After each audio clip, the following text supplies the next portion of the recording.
No!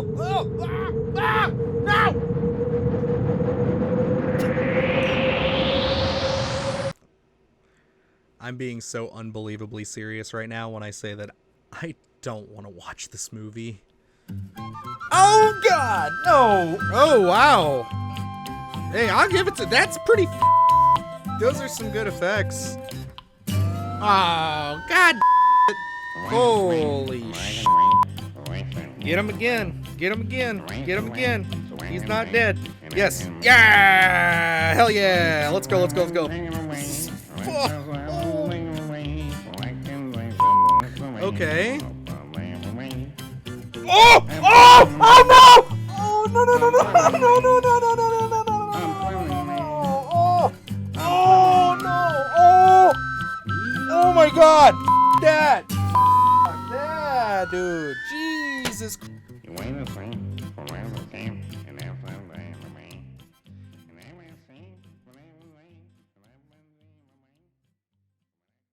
Good evening, campers, dreamers, and babysitters, and welcome back to another disturbing list. Yes, this time back into the 5 films that are more disturbing series. This time, of course, as promised, we are going over 5 films that are more disturbing than the Human Centipede. Man, this is probably the very first ultra disturbing movie that I just remember people talking about. Long before I heard about a Serbian film, long before I heard about August Underground and all these others, it was the Human Centipede. And I think that a little bit of that is osmosis. Being kind of, I think, around the maybe 9-10 age range, I'm watching things like South Park, and of course, they have their whole bit with the Human Centipede that they do. Give you the Human Centipede!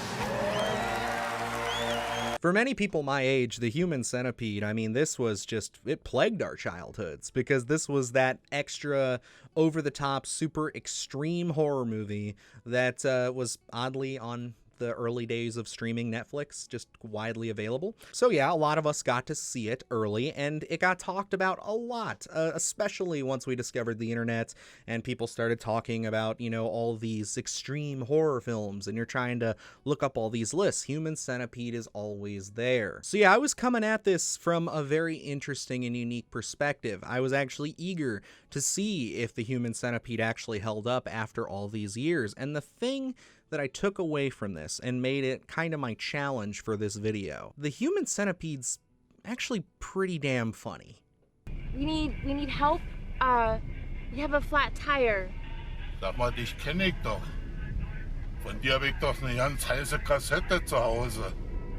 No, we speak English. There is so much like about this film that is just so goofy and so hilarious, and then there's also stuff that's downright horrifying. The feed her scene in particular. You guys know how I do with that stuff. Not great. Feed her! Feed her!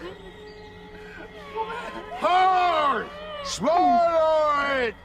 So yeah, really, I was as ready as I ever was gonna be to seek out films that were more disturbing than the Human Centipede. And boy, that was a bad idea. That I was a little bit too eager, I gotta say, because the movies that I have found, oh my God.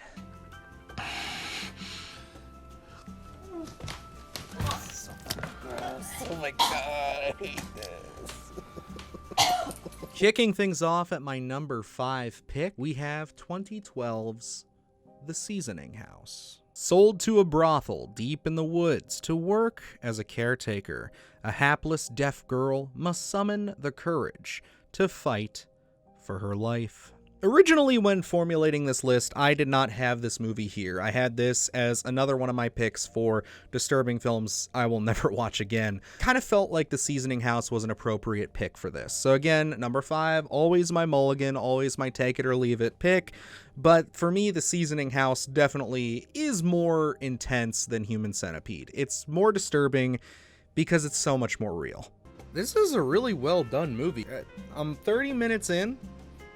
This is not a bad movie, but this is certainly living up to the more depressing nature of it. I'm sure it's going to get a little bit more messed up. We are dealing with people who are essentially capturing up and forcing women into. That is the easiest way I can put it. And unfortunately, we have to witness all of this with a deaf girl named Angel, whose job is essentially just to take care of everybody. She goes around and she tends to their wounds, cleans up their messes, their spillage, all their other gross, icky crap that these awful, disgusting pig men are doing. What the fuck are we doing? Why? Oh my god. Because essentially for the first 40 minutes of this movie, two things happen. We learn Angel's backstory, and we find out who our main antagonist is. I was very shocked to see Sean Pertwee pop up in this. He's an actor I love, of course, talking about things like Event Horizon and Dog Soldiers. Very fun movies, but he plays an absolute despicable, terrible person in this. And yeah, he's kind of that way through the whole film. And I will say that it's nice to, again, have actual characters, actual people to root for and kind of get behind, but then also actual people that are worth hating beyond just the disgusting, vile things they're doing. We really get to spend some time with him and really get to learn a bit of his, I would say very despicable history. So it does make for those revenge moments that come later a bit more sweet. Once everything kind of comes to a head when she befriends one of the women who's locked up there with her, she starts helping her, they have some cute moments together, and of course, in any movie like this, when that happens, pain, it's awful, something terrible is gonna come, and it does, yes. She unfortunately is to death when this big hulking brute of a guy comes in and has his way with her, and it's awful. It's really sad, and it just seems to take forever. But that's quickly when the revenge stuff starts popping up. And again, this is not like, Taken or John Wick in any sense of the imagination, so we stay pretty grounded. She is, working her way out of this situation, killing this guy, but he is, like I said, a big hulking brute, and she's just a small little young woman, so she's doing her best, and she takes a lot of beating for it. Get him again. Get him again. Get him again. He's not dead. Yes. Yeah. Hell yeah. Let's go. Oh, shit. Hell yeah. Get him. Get his ass. Get his ass. Come on. Oh. Ooh. No. Damn. But nonetheless, the whole last half of this movie is just breakneck speed and pace. You just really see where she's torn from, where is she gonna go get help? Is she gonna kind of, go back and talk to her, I guess, pimp or whatever Victor would be? It's just essentially, she's just trying to figure out what her next move is, while also being hunted by these soldiers and all these other guys who are in there.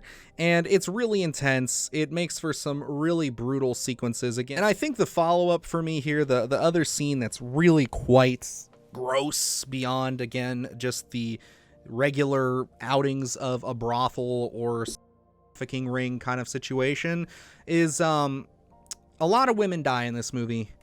And at one point, while Angel's trying to escape, we see where they end up. And it is just a large patch of bodies in the forest with maggots and pus and all the other rot and grossness there. And you guys know I got a weak stomach for that stuff, especially when it's this onslaught of watching these and talking about them. And this one, it just really got to me. And I think that's because, again, the film takes itself so brutally serious. And that's something that, we don't really get a whole lot of as we continue through these disturbing lists. We have them, and they stick out. So The Seasoning House, certainly, I had to put it on this list. I think just when you're talking about material, you watch something like Human Centipede, and yes, it's gross, it's disturbing, and you're going to laugh a little bit. I don't think you're going to laugh during The Seasoning House. And honestly, if you did, what the fuck is wrong with you? You need to be investigated. Moving right along into my number 4 pick, we have 1993's SHRAMM. As serial killer Lothar SHRAMM lies dying in his own blood, horrific memories of his miserable life of paranoia, self-harm, and rejection flash before his eyes. A tragic look into the mind of a serial killer. For those of you who are familiar with the other lists that I've done in this series, you'll go back to the very first one. Yes, 5 films more disturbing than a Serbian film. We are back with the very same director of Necromantique here. And, yeah, where that one was a lot of sleeping with fooling around with them and messing around with all that, and then kind of led into some,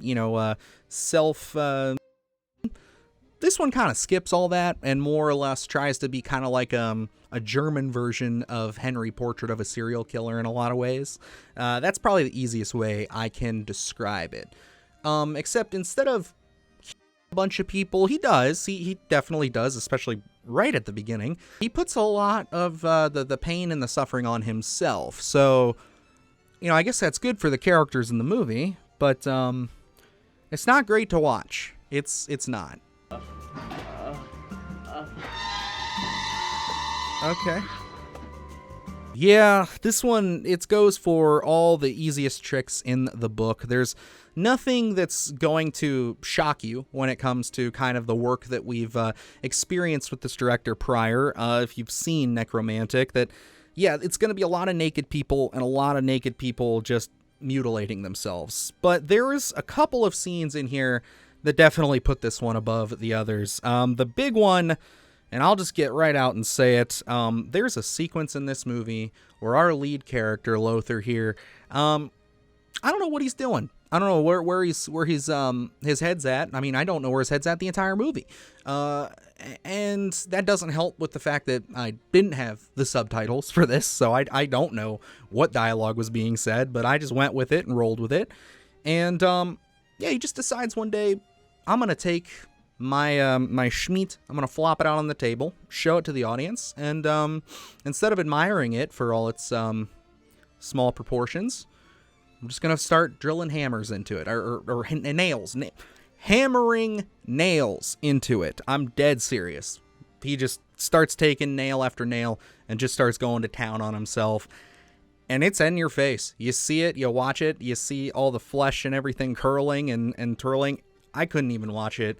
I had to look away quite a bit. It got a very visceral reaction from me. Oh, God. Come on, bro. Don't show this. No.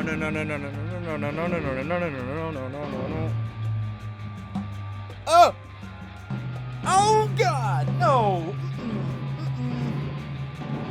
Jesus Christ, bro. Beyond that, there are some pretty gruesome right up at the top here. He has these 2 people. When I went and read the description on Wikipedia, it basically said that they were, missionaries in a sense, or just Mormons of some sort, coming to preach the good word of the Lord. And he just decided, you know what? Enough of that. Let me just slice open your throats and then start posing and taking pictures with you. Your standard, really brutal serial killer stuff there. And, it's an interesting kind of dynamic when you don't necessarily know what the dialogue's being said, but there's also not a ton of dialogue in this movie. It's very psychological. It's very much just you're kind of watching this guy, I guess, kind of like his world is just shattering around him. He's got these like weird dreams of him running a marathon and I guess hurting his leg. And he's got this weird paranoia that his leg is going to constantly like fall off. He wakes up in the middle of the night or in the mornings and he'll be like, oh God, my leg and stuff. And he starts messing with it and stuff. I don't know. I wish I could paint a more clear picture of the story here, but as you guys should know, if we've traveled down this road a couple of times with these disturbing films, sometimes there really just isn't much there. And then another piece to this that I don't know. This movie got really weird and body horror-ish about an hour into it when he wakes up one morning and there's this like fleshy mouth thing just like laying in his bed like moaning and like snorting at him and stuff and showing its gross little teeth. What the hell? What is that?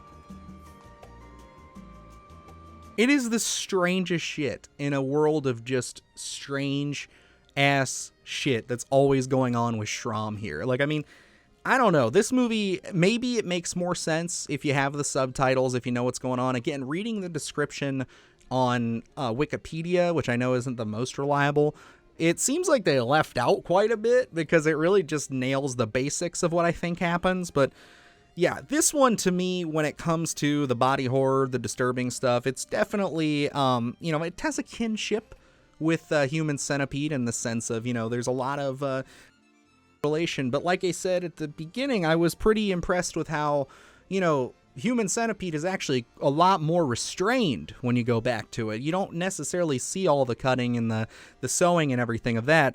Where this, you actually watch a guy hammer about 3 to 4 nails into his and that's all I gotta say about that one. And securing itself in the number 3 spot, we have 2012's THANATOMORPHOSE, a Hellenic word referring to the visible sign of an organism's decomposition caused by death. One day, a young and beautiful girl wakes up and finds her flesh rotting. I love body horror. Many of you know that. If you've been watching this channel, you know body horror is one of my favorite subgenres. I can admit when a body horror film is too much. This movie is that. You don't need to do that. You're in no shape. Oh my god. Oh my god. Oh my god. Don't do this. It's very impressive from a filmmaking standpoint, I will say. Takes itself very seriously. It's not really pulling as many punches. It's definitely disgusting, macabre, just very, very putrid, honest to God, in a lot of areas. And I was not looking forward to watching this movie.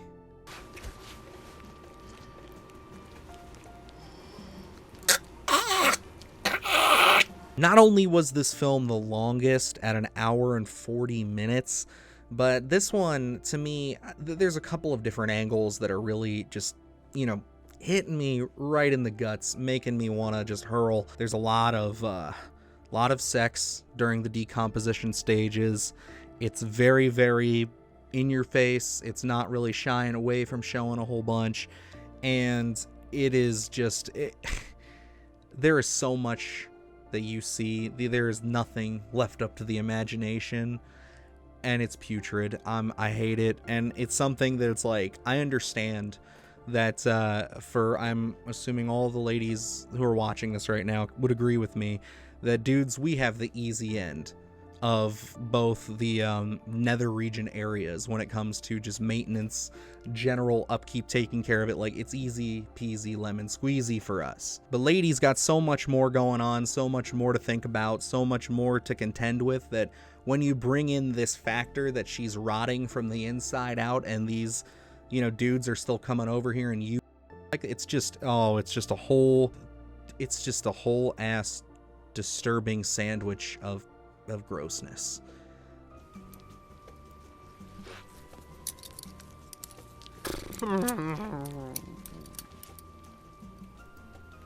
Getting into a couple of specific scenes here, the ones that really stuck out to me, I gotta go with there's one that just I did not see coming, where she just pukes all over her partner, and it just, for some reason at this stage I was not ready for it, and it got me.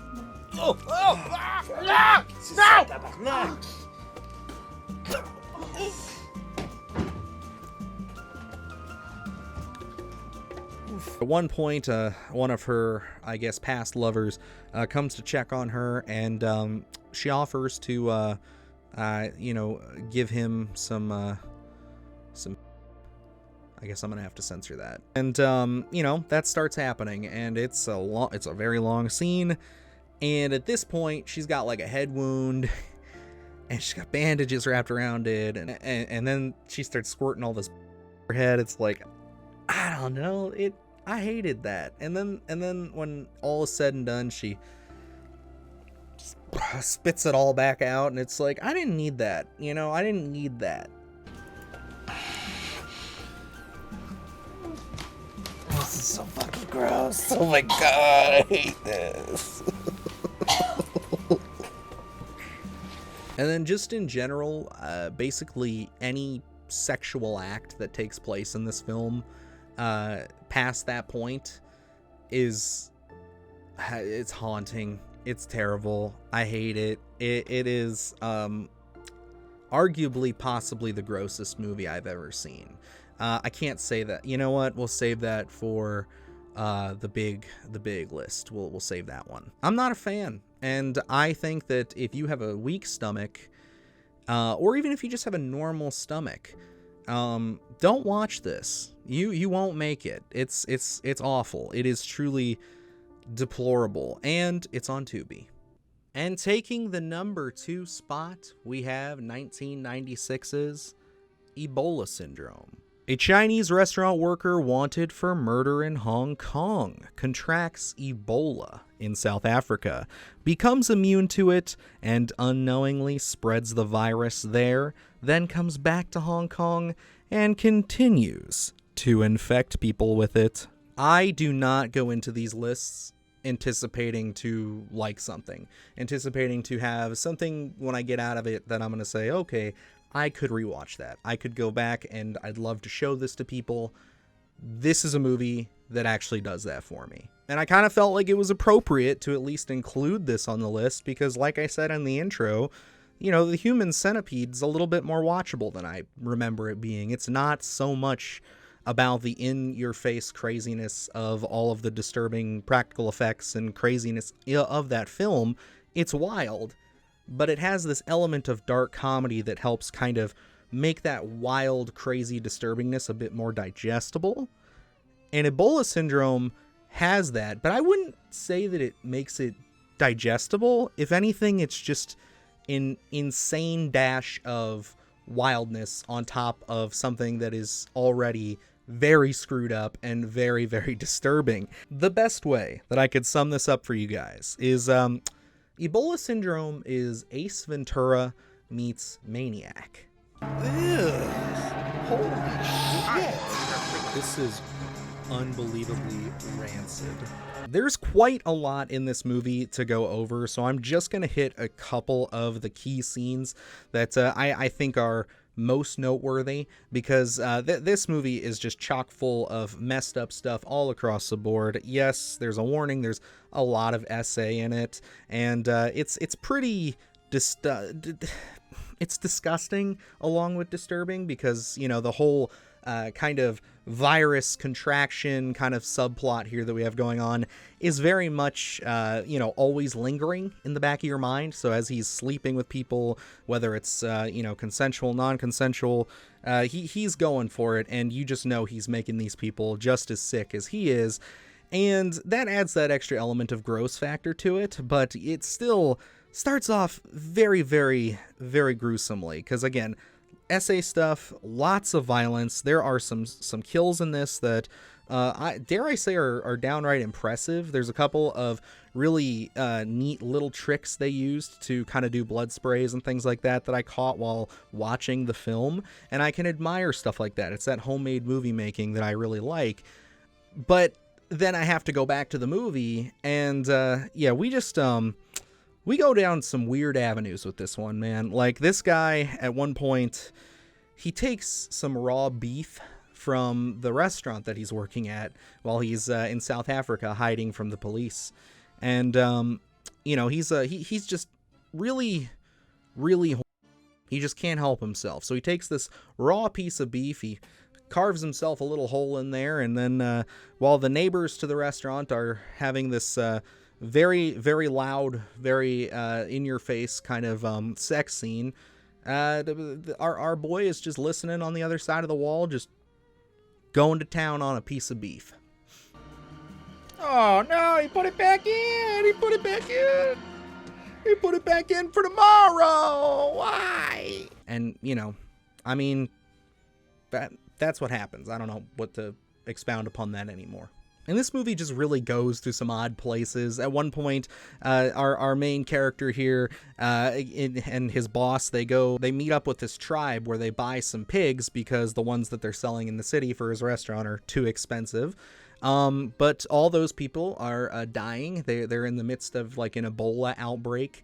And yeah, they just start seeing a bunch of bodies everywhere and everything. And, you know, it's freaking them out. They end up you know, going back, and they run into some car trouble, and our main character goes off to take a pee, and, well, unfortunately, this woman passes out because I assume she's also sick and has Ebola. And our boy, being the evil devil that he is, just goes over and, yep, he does what he does. And it's gross. It's very gross because she starts seizing and spitting up a bunch of stuff. I mean, I promise you, there's parts of this movie that are hilarious. This is just not one of them. Oh, me, dude. No. Don't do this. Oh my god.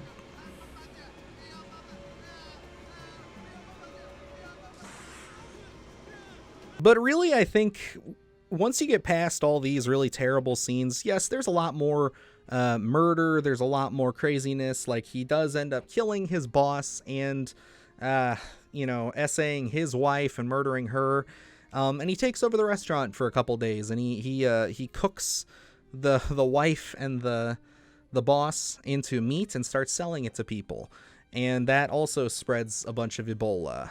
And then he goes on the run, and basically, this movie ends in the most unexpected way I could have ever imagined. When I sat down to start this movie, knowing the very limited amount that I knew, I thought this was going to be something that was pretty gross, going to churn my stomach, and it certainly did. But what I did not expect was also just how darkly comedic and just over the top this movie is in some places. I have a complicated relationship with this movie, and I think I'm going to have to explore it further. So don't be surprised if at some point down the road, this is something that gets a solo video, because I feel like I have way too much to say about Ebola syndrome, and I don't have nearly enough time in this video. But that gives you guys time to watch it, because yeah, this is one of the very few films from a list like this that I would say you should check out. And taking the #1 spot, we have 2010's No Reason. Engulfed by anguish, trapped inside an allegory of torment and carnage, Jennifer's soul seeks the path of awareness and enlightenment. You know, I've been watching a lot of batshit crazy movies with you guys for a while now, and it never ceases to amaze me when I'm able to find something even crazier. This one intrigued me because this was actually compared to another movie that I covered way back when I did my films that are more disturbing than Terrifier list. And obviously that was Dead Alive. And that movie, very gory, very bloody, lots of it. This one, god damn, dude, this has some gore. Ah, ew, dude, what the This gives the Terrifier boys a run for their money. I mean, you see some shit in excruciatingly long amounts of detail. There are some moments in this movie that look like SNL sketches, and I don't mean that as like a disparaging thing to the creators, because they add this kind of goofy, over-the-top zaniness that I don't know how they managed to think these two things were going to balance well, because they don't, but it creates an unforgettable experience. I'm so goddamn confused, man. What is... Oh, okay, now we're just each other.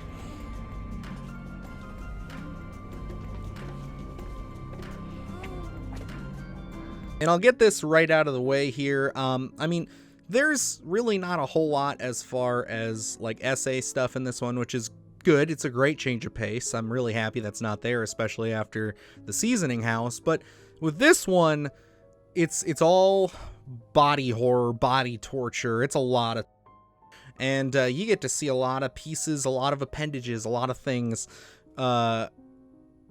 rip apart, fall apart. They're just coming to bits. They're there and then they're gone. Oh! Oh no! Bro! Oh my goodness. Oh my goodness. And it's in excruciating detail. Like, I mean it when I say that the effects team behind No Reason God, they really outdid themselves. Whoever did that, top notch. Give them all the props in the world, because there is some gut-wrenching, shocking, scream-inducing moments that really got me. One of those being, of course, the there's a sequence where one of the gentlemen that we meet early on, as we're kind of going through these 3 levels of just torment and torture and agony, is there's a gentleman in a chair, and he's completely naked, of course. And yeah, our with it, the guy who's kind of running the whole circus here, the kind of Cthulhu mask wearing man, he decides to take some scissors and just jam them right up the dude's hole. I cannot tell if he is supposed to be like an actual like tentacle. Like, this is the hard part about these movies, is you can never tell. No! No! Oh, no, no, no.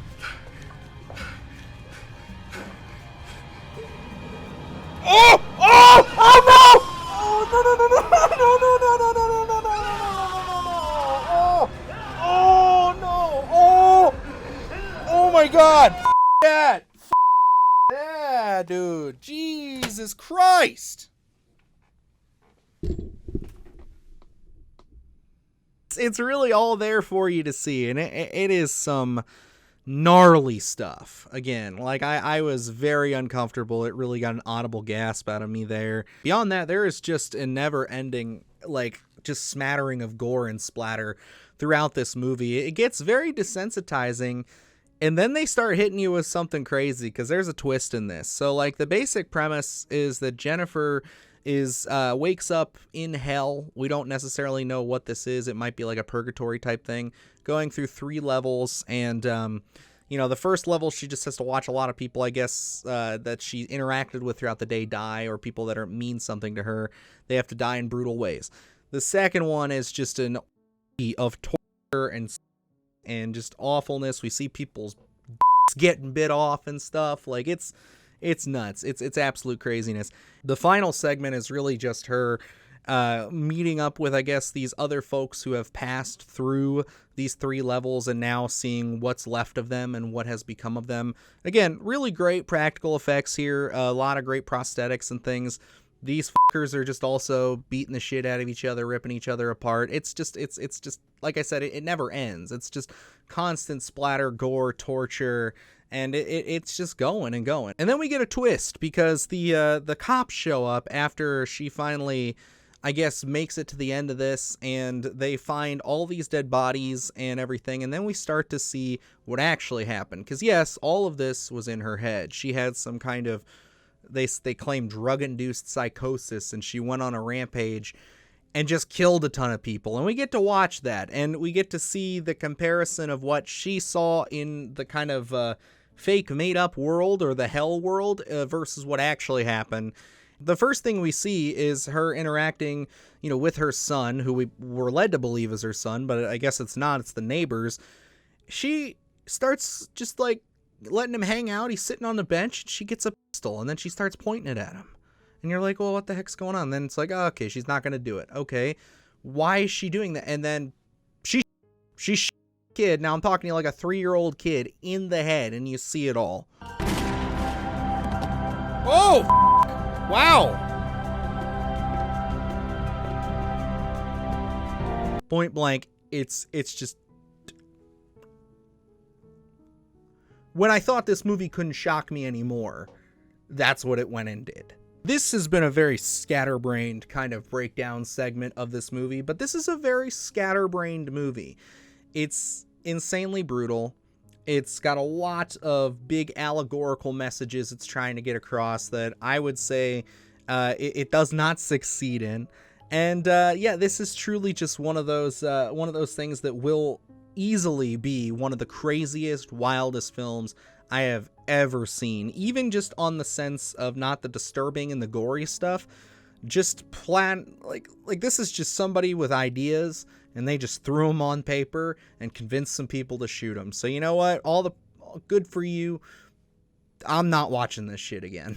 You still with me? Yeah. No, this was an intense list, and if you have made it this far in the video, thank you so very much for sticking with me, getting to this. I mean, this was tough. There were some movies on here like No Reason and oh god, Thanatomorphose. I don't even know how to say it. You guys know which one it was. That was gross. These were certainly a bit bigger punches than I thought we had left. You know, I'm not gonna lie. As this series continues and as we go on, I have just seemingly found more and more messed up movies that just I don't even know what to do with. There were movies I watched for this list even more. I probably watched 3 or 4 movies that didn't make it on this list just because, admittedly, I really wanted to lean into more of the humorous side of these picks. EBOLA! EBOLA! EBOLA! But don't worry, they'll get talked about at some point. I'm not going to leave those mental scars unchecked for your entertainment. We're going to make it happen, but the next piece in this series, like I've been teasing, like I've been promising, it's not going to be a traditional list. No. We're going to be taking a look back at the last 4 lists, going over Serbian film, 120 Days of Sodom, August Underground, and now Human Centipede, and we are going to be ranking all of these messed up, screwed up movies, and we're gonna find out, at least in kind of this phase 1, if you want to Marvelize this thing, of what comes out on top. And that is where the Patreon is also going to be coming in handy. So again, if you would like to click on that link below and join up, you'll be able to participate in helping me decide what this full-blown list is gonna be. It's gonna be disturbing, it's gonna be epic, it's gonna be huge. And yeah, I'm really looking forward to getting that out to you. It's going to take some time, but I think by October, maybe, Splatterthon special, we'll get that puppy out to you. I don't know. We'll see. We got a lot of fun stuff coming nonetheless. Lots of new reviews. At the time this is posting, we're at a festival, so I'm sure there's lots of fun stuff we're talking about. And yeah, guys, thank you for sticking with me. Thank you for supporting the channel. Thank you for making my dreams come true every single day. I really can't thank you guys enough for that, and it means the world. So until next time, I'm Dylan Newell, and remember, stay scared. Goodbye, and I'm calling. Do the horse shit, gonna do it live. Cause Splattercast kick it every day they live. Splattercast, gonna smash your ass. Splattercast, gonna smash your ass. Splattercast, gonna smash your ass. Splattercast, gonna smash your ass.